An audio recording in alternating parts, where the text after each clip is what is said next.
Shalom saudara-saudara, salam 5 roti, 2 ikan, buka hati diberkati Tuhan.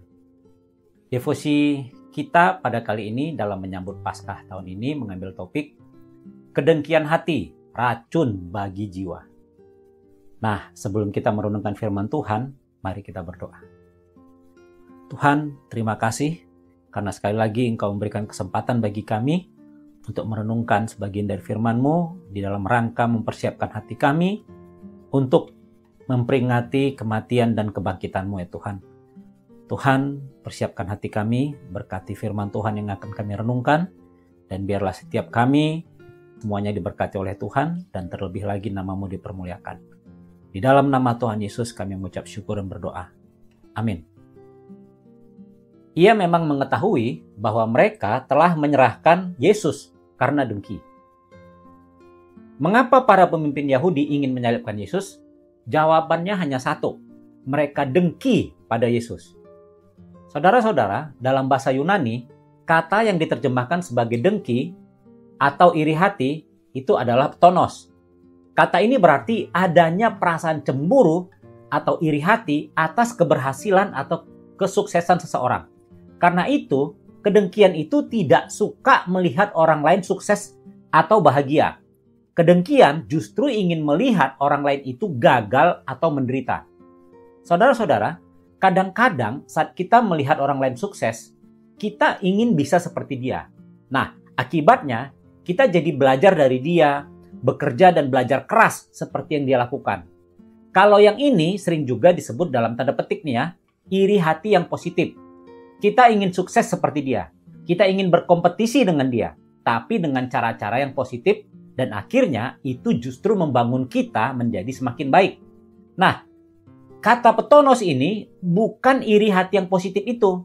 Petonos adalah perasaan yang jahat dan menggiring kita untuk melakukan hal yang jahat. Orang yang dengki akan berusaha untuk menjatuhkan dan menghancurkan orang lain yang dilihatnya lebih dari dia. Bisa lebih sukses, lebih pintar, lebih cantik, lebih jago main basket. Pokoknya orang yang lebih dari dia. Karena itu, petonos ini selalu berarti negatif di dalam Alkitab. Dan selalu dikaitkan dengan tindakan yang jahat dan merusak. Firman Tuhan dalam Galatia 5 ayat 19-21 juga mengingatkan bahwa kedengkian si petonos ini tadi adalah merupakan perbuatan daging. Nah, kita kembali lagi ke kisah penyaliban Yesus. Mengapa para pemimpin agama Yahudi dengki pada Yesus? Karena Yesus adalah seorang tokoh yang sangat terkenal saat itu. Kemanapun dia pergi, ratusan bahkan ribuan orang akan mengikutinya. Jika sekiranya Yesus hidup di zaman ini, dia tentulah seorang selebgram atau influencer yang punya puluhan juta follower. Mengapa Yesus bisa sepopuler itu? Karena Yesus melakukan banyak mujizat-mujizat yang spektakuler. Dan bukan hanya itu, Yesus juga menunjukkan betapa dia mengasihi orang-orang yang datang kepadanya. Yesus tidak pernah menolak seorang pun yang sakit atau membutuhkan bantuan. Jadi, Yesus sangat populer dan disukai oleh orang banyak. Nah, para pemimpin Yahudi takut kalau ini terus berlanjut, maka semua orang akan menjadi pengikut Yesus. Dan itu akan mengancam posisi mereka sebagai pemimpin agama Yahudi. Singkatnya, mereka takut kehilangan power dan follower. Itulah yang membuat mereka dengki pada Yesus. Saudara-saudara sadar nggak? Betapa mengerikannya, betapa jahatnya, dan betapa kejamnya kedengkian hati itu? Yang pertama, kedengkian itu merusak jiwa kita sendiri. Jiwa kita jadi dipenuhi kebencian dan kecemburuan. Padahal, harusnya kan kita senang dong kalau melihat teman kita sukses. Melihat rekan kerja kita dapat promosi, naik pangkat dan kenaikan gaji. Melihat teman kita bisa dapat podium bahkan juara 1. Harusnya kita senang. Jika kita ikutan senang dengan dia, maka jiwa kita akan sehat. Tapi bukannya ikut senang. Kita malah jadi benci kepada mereka yang sukses. Aneh kan? Padahal mereka tidak berbuat jahat pada kita. Malah mereka mungkin menjadi berkat bagi orang lain. Tapi hanya karena dengki, kita ingin dia gagal. Bahkan kalau sekiranya mungkin, kita akan menjatuhkan dia dengan tangan kita sendiri. Kita ingin dia gagal, kita ingin dia hancur. Itulah kedengkian hati. Wah, parah ya. Iya, memang parah. Kedengkian hati menggiring hati, pikiran, dan jiwa kita untuk berbuat jahat pada orang lain yang justru tidak jahat pada kita. Betapa ngerinya kedengkian hati yang merusak jiwa kita. Ya, kedengkian hati menunjukkan betapa gelapnya dosa itu. Yang kedua, kedengkian hati kita bisa berakibat buruk pada orang lain. Kedengkian hati para imam dan orang Farisi berakibat buruk pada Yesus. Yesus ditangkap, disiksa, dan disalibkan. Apa yang terjadi pada Yesus bisa juga terjadi pada orang lain. Saat hati kita dikuasai kedengkian hati, kita bisa menghina orang lain, padahal dia tidak pernah menghina kita. Kita akan menjadi haters yang selalu menghujat apa yang dilakukan orang lain. Bahkan jika itu hal baik sekalipun, kita akan menghujatnya. Contoh, jika seseorang menyumbang sebuah panti asuhan, orang yang dengki bukannya mendukung, tapi justru menghujat dan mengatakan, itu hanya pencitraan supaya followernya nambah. Saudara-saudara, kalau hal ini terjadi di kalangan orang yang percaya, maka sudah pasti kedengkian hati berbahaya juga bagi gereja Tuhan. Orang Kristen yang dengki pada seorang pendeta akan terus menjelek-jelekkan pendeta itu dan bahkan ingin menjatuhkannya. Jika seorang Kristen dengki pada sebuah denominasi gereja, maka dia akan terus berusaha untuk menjatuhkan citra gereja itu.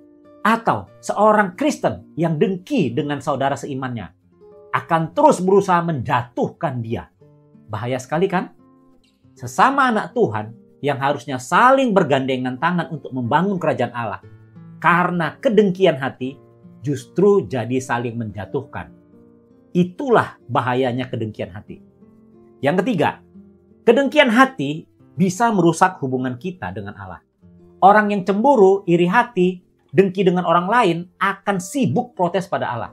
Kenapa dia lebih dari saya? Kenapa Tuhan memberkati dia jadi lebih cantik, lebih kaya, lebih sukses, lebih jago, lebih pinter, lebih segala-galanya? Orang yang dengki akan terus protes pada Tuhan. Orang yang dengki selalu membandingkan berkat-berkat Tuhan bagi orang lain dengan berkat Tuhan yang diterimanya. Orang yang dengki tidak bisa melihat kebaikan Allah dalam hidupnya. Orang yang dengki tidak akan bisa bersyukur. Saudara-saudara, kedengkian hati bukan cuma merusak jiwa kita, tapi bisa menimbulkan masalah bagi orang lain, keluarga, lingkungan, bagi gereja, dan komunitas pelayanan. Bahkan merusak hubungan kita dengan Tuhan. Kedengkian hati menggiring jiwa kita untuk memusuhi orang lain, bahkan memusuhi Tuhan. Saudara-saudara, dosa kedengkian hati dari para pemimpin Yahudi membuat Yesus harus naik ke kayu salib. Dia mati di sana justru untuk membebaskan kita dari dosa kedengkian hati itu. Karena itu, jika sekiranya di hati kita ada kedengkian hati pada seseorang, mungkin pada teman sekolah, kuliah, rekan kerja di kantor, pada teman sepelayanan, atau pada siapapun itu, hari ini mari kita bertobat. Kita mohon Roh Kudus mencabut rasa dengki itu dan memperbaharui hati kita. Kita perlu berdoa agar Tuhan mengubah hati kita untuk bisa melihat keberhasilan seseorang sebagai motivasi, bukan sebagai ancaman. Agar Tuhan memampukan kita untuk merayakan keberhasilan orang lain, bersukacita dengan mereka yang bersukacita, bahkan mendukung mereka untuk bisa lebih sukses lagi. Kita harus berdoa agar Tuhan memampukan kita untuk bersyukur atas apa yang kita miliki dan tidak perlulah membanding-bandingkannya dengan apa yang dimiliki orang lain. Percayalah, Tuhan memberkati kita dengan unik sesuai dengan hikmat dan kekayaannya. Amin. Mari kita berdoa. Tuhan Yesus, terima kasih untuk firman-Mu hari ini. Tuhan, tolong kami kalau kami memiliki kedengkian pada seseorang. Tuhan, tolong mampukan kami untuk membuang rasa dengki itu. Biarlah Roh Kudus mencabut dengki itu, membuat kami bisa bersyukur atas kesuksesan orang lain, dan kami bisa bersyukur atas semua berkat yang sudah Tuhan berikan kepada kami. Terima kasih Tuhan, terpujilah nama-Mu. Di dalam nama Tuhan Yesus kami mengucap syukur dan berdoa. Amin. Quote bagi kita hari ini, kedengkian adalah racun yang merusak, tetapi rasa syukur akan menyehatkan jiwa kita. Salam 5 roti, 2 ikan. Buka hati, Tuhan Yesus pasti memberkati. Sampai bertemu lagi.